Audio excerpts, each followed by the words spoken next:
Maqaa Abbaa, Ilma, Hafuura Qulqulluu, Waaqayyo tokko jennee ni amannaa. Ameen. Hordoftoota Yididiyaa Tuub biyya keessaaf akkasuma biyya alaa teessanii karaa gola Yididiyaa Yuutuubiitiin kanneen nu daawwataa jirtan maqaan lafa jirtan hundattiyyuu nageenya Waaqayyoodhaa isiniif haa baay'atu. Akkam jirtu? Akkamiin sa'aatii kanaaf yeroo kana geessanii?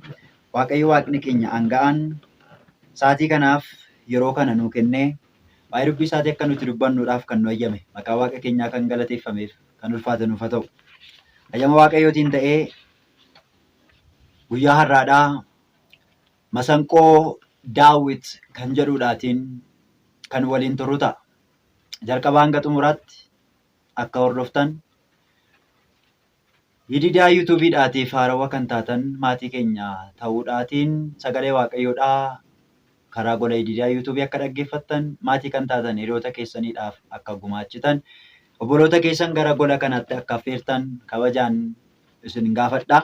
Egaa Masanqoo Daawit fakkeenya haadha keenya qulqulleettii Dubroo Maariyaamiidhaatiif ittiin mogga'ee keessaatii kan wajjiniin ilaalludha. Fakkeenyota hedduu jiran keessaas haadha keenya qulqulleettii Dubroo Maariyaamiin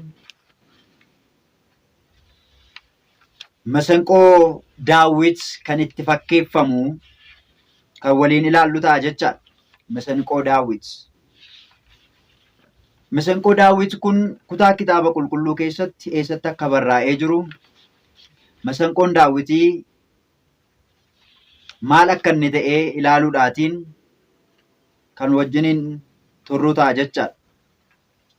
Kanaafiyyuu Waaqayyo Waaqni keenya iccitii isaa isa fagaate dhiyeessee isa dhokataa ta'e mul'isuudhaatiin akka nu gorsuudhaaf akka nu hubachiisuu eeyyama Waaqayyo keenyaa nuuf haa ta'u. Masanqoo Daawit kabaja Waaqayyoodhaatiif kan ittiin faarfatamu meeshaa yeedalooti. Masanqoon kabaja Waaqayyoodhaatiif ittiin kennamu Waaqayyoodhaaf kan ittiin faarfatamu meeshaa maaliitii? Meeshaa yeedalooti. Tokkoffaa seenaa baraa boqonnaa 15 lakkoofsa 16 gubbaarraatii argachuu ni dandeenya. Raajichi Daawit Waaqayyoon galateeffachuun gaariidha. Yaa Gooftaa maqaa keetiif faarfannaa dhiyeessuun ganamaan dhiifatama kee halkaniinis immoo dhugaa odeessuun baganaa kirrii 10 qabuu fi masanqoodhaan jechuudhaatiin faaruu isaa 91 lakkoofsa 3 gubbaarratti dubbateetiin jira. Kanaaf lammaffaas immoo faaruudhuma 150 lakkoofsa 3 gubbaarratti maal jedhaa? Baganaadhaaf masanqoodhaan galateeffadhaa kan inni jedheef kanaafidha. Baganaadhaa fi masanqoodhaan galateeffadhaa. Eenyuun? Waaqayyoodhaan. Galati eenyuufidha? Waaqayyoodhaaf. Waaqayyoon gaafa galateeffannu mi'a sagalee qabuun masanqoodhaatiif akkasuma baganaadhaan Waaqayyoodhaan akka galateeffannu qulqulluun Daawit ni dubbata jechaadha. Egaa Daawit Waaqayyoon baganaa fi masanqoodhaan galateeffachaa akka ture nutis immoo sababa Dubroo Maariyaamiitiin arjummaa nuuf taasifameetiif Gooftaa ni galateeffanna jechaadha. Daawit galataa wajjin masanqoo akka tokko taasise. Galata Waaqaaf dhiyeessu masanqoodhaa wajjin tokko taasisee wal simsiisuudhaan akkuma Waaqayyoon galateeffate fakkeenya kanaan galata Gooftaa galata Dubroo Maariyaamii wajjin tokko taasifnee galateeffanna jechuudha. Galata eenyu? Galata Gooftaa galata Dubroo Maariyaam wajjin tokko taasisuudhaan. Akkas jechuun galati Waaqayyoodhaaf kennamuuf galati Dubroo Maariyaamiidhaaf kennamu tokkodha jechaatti hin jiru. Asirratti akka adda baafattan wal simsiisuudhaan yookiin walitti fiduudhaan iddoo tokkotti jechuu kiyya. Iddoo tokkotti walitti fidu wal simsiisuudhaan bakka tokkotti fiduudhaatiin dhiyeessuu jechaadha malee galata Waaqayyoodhaaf malu galata Dubroo Maariyaamiidhaaf kennina. Galata uumaadhaaf kenninu Dubroo Maariyaamiidhaaf kennina jechuu otoo hin taane bakka tokkotti wal simsiisuudhaan jechaadha. Maaliif Daawit Waaqayyoodhaan gaafa galateeffatu masanqoodhaa wajjin walitti fidee sagalee dhageesse jechaadha. Masanqoo yoo fudhattanii sagalee masanqoon kennu sagalee jecha namni sun baasaa jiru wajjin tokkodha jecha. yoo faaruu fudhataniitu ta'e kiraara gaafa rukutan masanqoon gaafa rukutamu kan wal fakkaatu jechaadha. Sagaleen isaa kan wal hin dhiibne kan tokko ta'e kan wal simate jechaadha. Akkaataa kanaa yaa gooftaa dhiifama nuuf taasisii jennee waaqayyoodhaan gaafa dhiifama gaafannu haadha kee dubroo maaramiidhaaf jedhii dhiifama nuu taasisii jenna achumarraa. Walitti fiduudhaan jechuun akkasitti. Waaqayyo dhiifama kee nuuf godhi gaafa jennu dubroo maariyaamiidhaaf haadha keedhaaf jedhiitii dhiifama nuu taasisi jennee achumaan wal simsiisuudhaan akka ishee kadhannu jecha. Qulqulleettiin Elsaabeet gooftaadhaaf dubroo maariyaamiin walitti iddoo tokkotti qindeessuudhaan bakka tokkotti fiduudhaatiin akkuma isheen galateeffatte. Wangeela Luqaas boqonnaa 1:42 gubbaarratti akkuma barraa'ee jiru jecha. Gooftaadhaaf dubroo maariyaamiin wal simsiisuudhaan iddoo tokkotti fidde. Ati kan eebbifamtedha.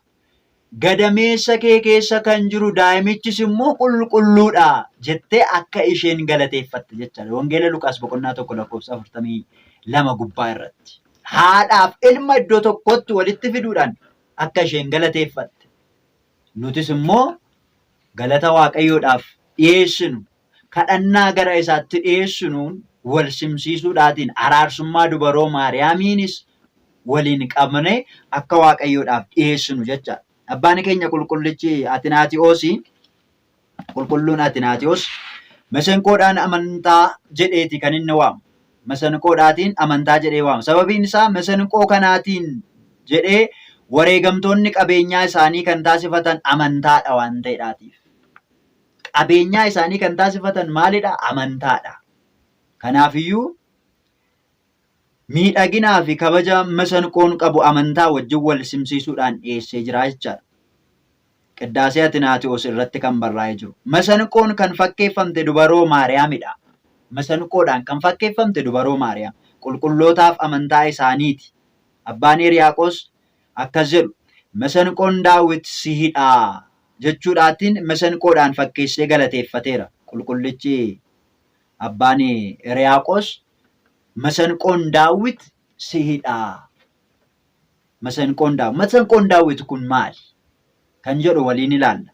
Kanaafiyyuu masanqoon duris ta'e har'a hedduu yookiin baay'ee kan nama gammachiisudha. Masanqoon baay'ee kan nama gammachiisudha. Yeedaloo miidhagaa kan qabu bareedinni sagalee isaatii kan hin nuffamne waan ta'eetiif hundinuu sagalee isaa dhaga'uudhaatiif isaanis gammaduudhaaf kan barbaadudha. Sagaleen masanqoo kan nama hawwatudha. Sagaleen masanqoo kan bareedudha. Dhageettii gurraatti kan namatti toludha. Namni sagalee masanqoon baasu dhaga'uudhaaf ni hawwa. Ni bareeda, ni hawwata dhageettiidhaaf waan ta'eedhaatiif. Gurra namaatti ni seena waan ta'eedhaatiif. Kanaaf kan dubroo maariyaamiinis dhamdhamanii fi jaalalli ishee kan hin nuffamnedha. Namni jaalala dubroo maariyaamiin dhamdhame. Namni dhaggeeffate galata ishee ulfina ishee namni dhaggeeffate kan hin nuffamnedha, kan hin quufamnedha jechaadha. Kanaafiyyuu galata ishee dhaga'uudhaatiif ni yaannaa jechaadha. Galata ishee dhaga'uudhaaf ni hawwina. Qiddaasee ishee dhaggeeffachuudhaaf galata ishee dhaga'uudhaatiif galata isheedhaaf faaruudhaan dhiyaatu dhaga'uudhaaf ni yaadna jechaadha. Araarsummaa isheetiinis yookiin araarsummaa isheetiin ni fayyina, araarsummaa isheettis ni amanna. Ilma ishee kadhattee akka isheen nu araarsitu, dhiifama akka isheen nuuf goosisus ni amanna jecha. Akka ittiin aara galfannu, akka ittiin tasgabboofnus ni amanna. Masanqoo namni sagalee isaa dhaggeeffatu ni gammada. Keessi isaa ni boqota. Sagaleen masanqoo nama gammachiisa. Sagaleen masanqoo boqonnaa namaa kenna. Sagaleen masanqoo aara galfii namaa kenna. Sagaleen masanqoo tasgabbii namaa kenna. Galata dubroo maariyaamiin gaafa dhaggeeffatan tasgabbii namaa kenna. Aara nama galfachiisa. Boqonnaa namaaf kenna galati ishee jechaadha. Tokkoffaa Saamu'eel boqonnaa 16 lakkoofsa 14 kaasnee hanga 23tti yoo dubbisne Waaqayyo biraa hafuurri yaraan Saa'ol irratti yeroo ka'etti Daawit baganaa qabatee ni rukuta ture jedha. Tokkoffaan Saamu'eel boqonnaan 16 lakkoofsa 14 kaasnee yoo dubbisne. Hafuurri hamaan Saa'ol irratti yeroo ka'etti Daawit baganaa qabateetu rukuta ture. Eenyudhaaf? Saa'oliidhaaf rukuta ture. Gaafa hafuurri hamaan itti ka'u Saa'olitti, Daawit baganaa isaa fudhateetu Saa'oliidhaaf baganaa isaa kan rukutu ture. Masanqoo isaa kan rukutu ture jecha. Saa'oliinis ni gammachiisa, ni boqochiisa ture. Maal godha? Ni gammachiisa, ni boqochiisas ture. Hafuurri yeraanis isarraa ni fagaata ture. Gartanii? Hafuurri yeraan irraa fagaata ture. Maaliif? Sagalee masanqoo, sagalee baganaa sana gaafa dhaga'u hafuurri hamaan irraa fagaata ture. Yeroo sana Saa'ol ni gammadaa. Yeroo sana Saa'ol ni boqotaa, ni tasgabbaa'a. Gara jireenya isaatti deebi'a. Gara aara galfii qabaata. Kanaatiif hafuura yeraadhaan qabamee miidhamaa kan ture Saa'ol sagalee baganaatiin dhibee isaarraatii ni fayya ture. Maal isaarraa? Dhibee isaarraa ni fayya ture. Sagalee baganaa sana gaafa dhaga'u, sagalee masanqoo sana gaafa dhaga'u Saa'ol dhibee qabu sanarraatii ni fayya ture. Kan isa fayyisu ture jechaadha. Agartanii? Dhibee isaarraa fayya ture. Ilmaan namaa hafuura xuraa'aatiin qabamee miidhamaa ture. Hidhaa daabiloos irraatii kan addaan ba'e, dhibee foonii fi lubbuu irraa kan addaan ba'e, dhibee foonii fi lubbuu irraatii kan fayye dubaroo Maariyaam irraatii kan dhalate Iyyasuus Kiristoosidha. Karaa eenyuutiin? Karaa Iyyasuus Kiristoosidha. Iyyasuus Kiristoos irraa immoo kan inni irraa argame eenyurraatti? Dubaroo Maariyaamidha. Kanaaf dubaroon Maariyaam masanqoo Daawitidha. Masanqoo eenyu? Masanqoo Daawitidha. Sagaleen masanqoo irraa dhaga'e sanaatiin immoo Saa'ol akkuma fayyaa ture. Addaamiif ijoolleen Addaam sagalee kan jedhame Kiristoos Iyyasuus dubaroo Maariyaam irraa kan argameetiin dhibee fooniif dhibee lubbuu irraatii kan ittiin fayyanidha. Gidiraa lubbuuf gidiraa fooniirraa kan ittiin boqotanidha.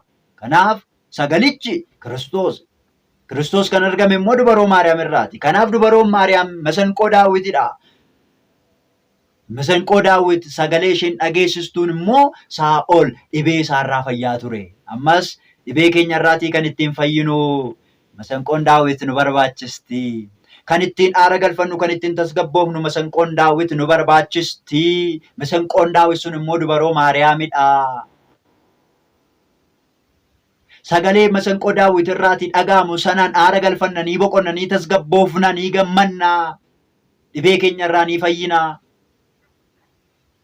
Sagaleen masanqoo sana keessaatii dhaga'amu sun Kiristoosidha. Masanqochi immoo dubaroo Maariyaamidha. Kanaaf masanqoon Daawititti kan fakkeeffamte eenyudha? Dubaroo Maariyaamidha jechaadha. Dubaroo Maariyaamidha kan sagalichaan wal fakkeeffamte. Egaa Saa'ol yeedaloo baganaa irraa ba'eetiin akka gammadee fi akka inni boqote sagalee maalirraa ba'een? Baganaa sanarraa, masanqoo sanarraa, sagalee ba'aa jiru sanaatiin Saa'ol maal ta'e? Hin gammada ture. Dhibee isaarraa, gadda isaarraa ni boqota ture. Kanaaf nu'is immoo gammachuu bara baraa kan ittiin argannu, boqonnaa mootummaa samii kan ittiin argamnu ishee irraatii kan ba'e eenyurraa? Dubaroo Maariyaam irraa kan ba'e sagalee kan jedhame wangeela Yohaannis boqonnaa 1:1 irratti kan argannu Kiristoos Iyyasuusidha. Eenyudha? Iyyasuus Kiristoosidha. Sagalee kan jedhame isadha. Sagalichi Kiristoosiin gaafa ta'u immoo sagalichi kan irraa ba'e sun baganaadha. Baganaan sun immoo yookiin masanqoodha. Masanqoon sun immoo eenyudha? Dubaroo Maariyaamidha. Masanqoo Daawit. Saa'oliin kan tasgabbeessitu, dhibee Saa'oliin kan fayyiste baganaa yookiin masanqoo Daawit. Maariyaam sihidha kan jedhameef kanaafidha. Dhiibama Saa'ol dhibee isaarraa boqochuudhaatiif baganaa Daawit ni yaada, ni hawwa ture. Dhibee isaarraa fayyuudhaaf, aara galfachuudhaaf, boqochuudhaatiif, tasgabbaa'uudhaatiif Saa'ol maal yaada ture? Baganaa Daawit yookiin masanqoo Daawitiin ni yaada ture. Nu'is haadha gooftaa dubaroo Maariyaamiin ni yaadna. Dhibee keenyarraa fayyuudhaaf, boqonnaa argachuudhaaf, tasgabbaa'uudhaaf, aara galfachuudhaatiif eenyuun yaadna? baganaa Daawit kan jedhamte dubaroo Maariyaamiin ni yaadna. Araarsummaa isheetiin miidhaa foonii fi lubbuurraa ittiin boqonnaa. Maaliif kennaan isaa nuu kennameera waan ta'eedhaaf. Nutis akka dhaggeeffannuudhaaf baganaa sana yookiin masanqoo sana akka dhaggeeffannuuf maalittiin ta'uudhaafi dhibee keenya foonii irraa fayyuuf, dhibee keenya lubbuu irraa fayyuudhaaf baganaan sun nu barbaachisti. Baganaan sun immoo eenyudha yoo jedhame immoo dubaroo Maariyaamidha. Eeyyeen dubaroo Maariyaamiin gaafa dhaggeeffannee jennu gara kamitti nu geessaa? Sagalee sana dhageenya. Sagalichi immoo Kiristoos. Jireenya keessaa dhageenya. Boqonnaa keessaa dhageenya. Kan aara nu galfachiisu eenyudha? Sagalicha. Sagalichi immoo Kiristoosidha. Kanaaf gara masanqoo sanaatti haa siqnu. Gara masanqoo sanaatti haa dhiyaannu. Sagalicha dhaga'uudhaaf. Waan sagalichi gara gurra keenyaatti ergu dhaggeeffachuudhaaf gara masanqoo sanaatti haa siqnu. Yeroo sana sagalicha dhaggeeffanna. Sagalee masanqoo dhaga'uun kan danda'amu bakka masanqoon sun jiru yoo ta'edha. Bakka masanqoon sun itti argamutti yoo siqne, yoo dhiyaanne, yoo argamne sagalee masanqoon sun dhageessisu sana dhageenya. Sagalicha gaafa dhageenyu immoo jireenya arganna. Sagalicha gaafa dhageenyu immoo boqonnaa ittiin arganna, ittiin aara galfanna. Kanaaf masanqoo Daawit kan jedhamte sun eenyudha? Dubaroo Maariyaamidha. Kanaaf madaa foon keenyaa, madaa lubbuu keenyaa, yaaddoo lubbuutiif yaaddoo foonii, dhiphina fooniitiif dhiphina lubbuu keenyaa hundumaa irraa akka boqonnuudhaatiif masanqoo Daawit kan taate dubaroon Maariyaam gara jireenya keenyaa nu tasgabbeessuuf nu boqochiisuudhaatiif gara keenyatti akka nuuf dhuftu eeyyamaaf tola ilma isheetii nuuf haa ta'u. Karaa biraa dubaroon Maariyaam fakkeenya hedduudhaan waamamtu keessaati inni kan biraan Saragallaa Abinaadaabidha. Saragallaa Abinaadaab. Saragallaa Abinaadaab kamidha? Saragallaan Abinaadaab maal jechuudha? Dubaroon Maariyaam Saragallaa Abinaadaabidha wajjiniin tokkodha. Fakkeenyi ishee walitti dhufa kan jennuuf akkamittidha? Akkamittiin Saragallaa Abinaadaabidha wajjiniin wal fakkaatti? Saragallaan Abinaadaab kunoo maal godhe? Maal hojjete? Kan jedhu wajjin ilaalla. Taabota Waaqayyoo Saragallaa haaraa irratti fe'an mana Abinaadaab tulluu irratti argamuttis fidan. Ijoolleen Abinaadaab Oozaadhaa fi Ahiyoon Saragallaa haaraa ni oofu ture jedha. Lammaffaa Saamu'eel boqonnaa 6 kaasnee yoo dubbisne argachuu kan nuti dandeenyudha. Saragallaan Abinaadaab hojjetamni ishee yookiin akkaataan itti hojjetame Saragallaan Abinaadaab laafaa kan ta'ee fi deemsaafis ariifataa waan tureef yeroo barbaadametti bakka barbaade ga'a ture jedha. Maaltu Saragallaan Abinaadaab kun?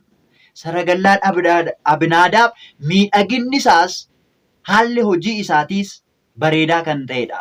Inni kan biraa Saragallaan Abinaadaab bakka barbaadan tokko gahuudhaaf kan saffisu kan isaan qixxaatu hin jiru. Qixxee hin qabu jecha. Bakka yaadame dafee dursee ga'uu kan danda'u. Saffisa isaatiin beekamaa kan ta'e jechaadha. Namootiin hundinuu yoo ta'an bakka barbaadan hatattamaatiin kan isaaniin ga'uu danda'u. Dafee bakka isaan barbaadan sanas waan ga'uuf namoonni itti gammadu.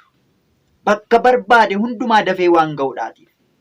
Bakka namni saragallaa sanaan namni imalu iddoo barbaade dafee ga'a. Iddoo yaade sana dafeeti kan inni ga'uu danda'u. Kanaaf Saragallaan Abinaadaab sun gammachiistuudha. Nama gammachiisa. Namoonni saragallaa sanaan imalan kan gammadanidha. Eeyyeen. Haati keenya qulqulleettii dubaroon Maariyaam kun Saragallaa Abinaadaab kanaan ni fakkeeffamti. Maal akkamittiin Saragallaa Abinaadaabidhaa wajjin wal fakkeeffamti jennee yoo ilaalle immoo akkasidha. Qulqullinaan kan miidhagde taatee Waaqayyo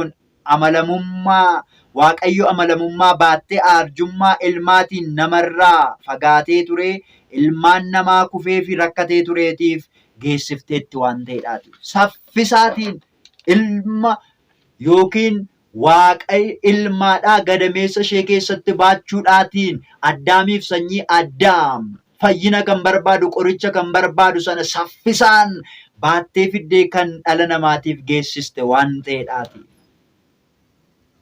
Isheen dubaroon Maariyaam saragallaa Abinaadaab sanatti fakkeeffamti jechaadha. Eeyyen. Namni ishee dursee qoricha ilmaan namaatiif fide hin jiru waan ta'eedhaaf. Ishee dursee namni fayyina ilmaan namaatiif dursee fide hin jiru waan ta'eedhaaf. Fayyina ilmaan namaa qoricha ilmaan namaatiidhaaf dursee dafee kan qaqqabee saragallaa Abinaadaab sanatti kan fakkaatte dubaroo Maariyaamidha. Saffistee qoricha kan nuuf fidde isheedha. Namni ishee dursuudhaatiin Addaamiif ijoollee Addaam hundumaatiif qoricha kan fidee dhufe hin jiru. Jireenya kan fidee dhufe hin jiru. Kanaaf dubaroon Maariyaam saragallaa Abinaadaab kanattidha kan isheen fakkeeffamte jechaadha. Kanaanis kufee kan cabee fi ni fayyee, kan qullaa hafe ni uffatee, har'as dhiifama ilma ishee atattamaatiin gara keenya kan geessiftu isheedha. Atattamaan araara ilma isheerraa, dhiifama ilma isheerraati gara keenyatti daftee kan geessistu dubaroo Maariyaamidha.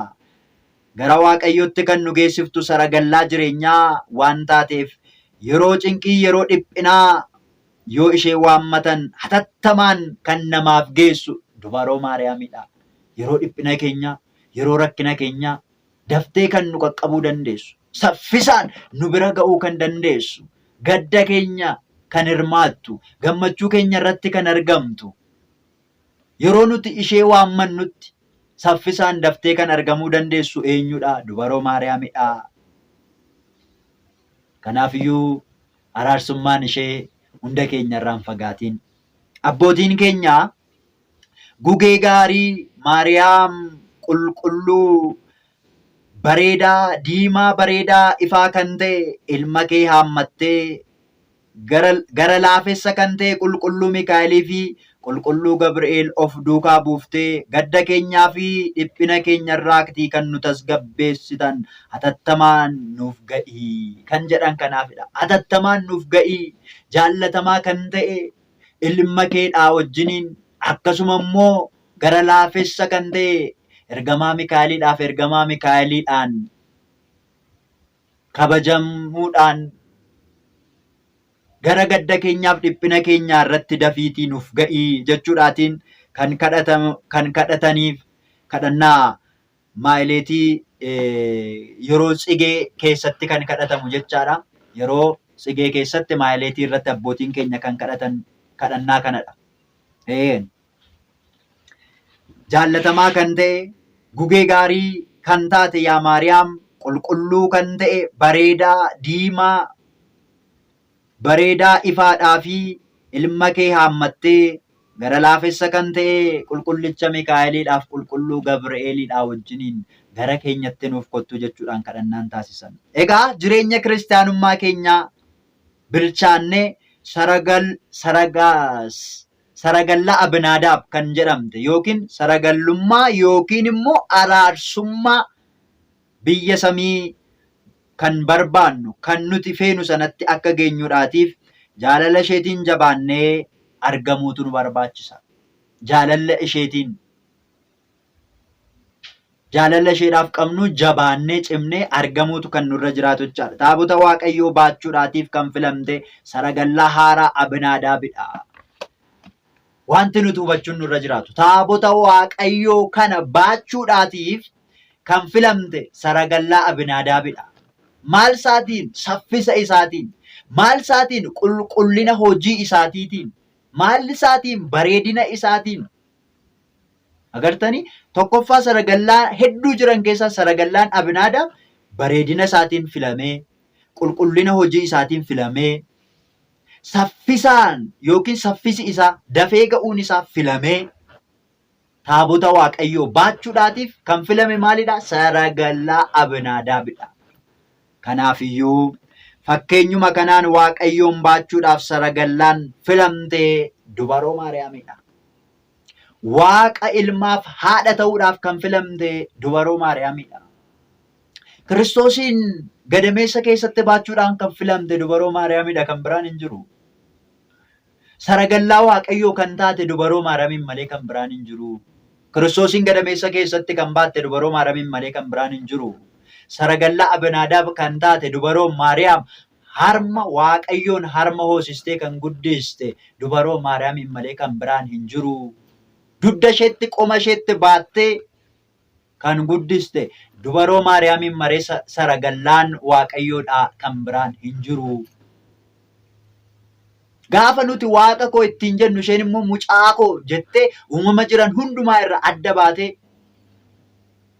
kan uumaa isheetiin waaqa koo jette dubaroo Maariyaamiin malee kan biraan hin jiru.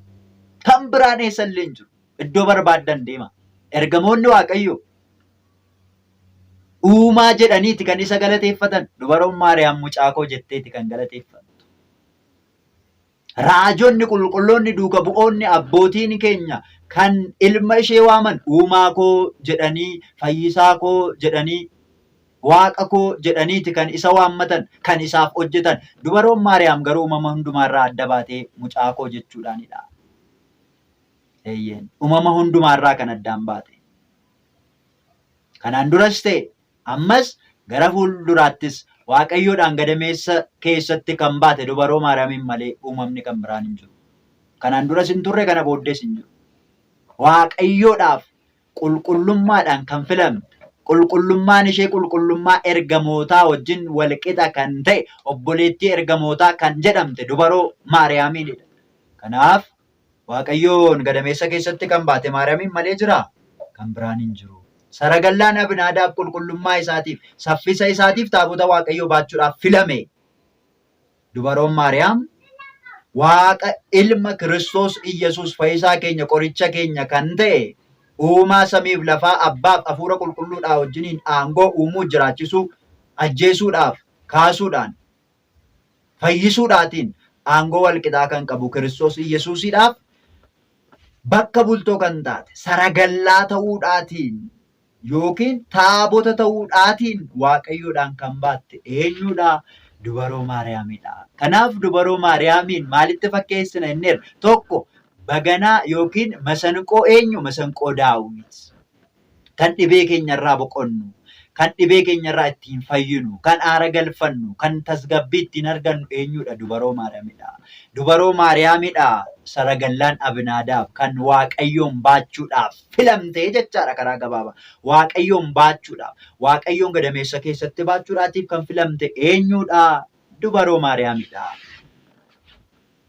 Haadha Waaqayyoo kan taate qulqulleettii qulqullootaa obboleettii ergamootaa kan jedhamte dubaroon Maariyaam haati keenya Hewaan isheen lammaffaa jireenya gara keenyatti kan fidde, boqonnaa gara keenyatti kan fidde, fayyina gara keenyatti kan fidde, nyaata isa samiirraa kan gadi bu'e namni yookiin dhalli namaa nyaatee ittiin jireenya kan argatu Kiristoosiin kan nuuf argamsiiste.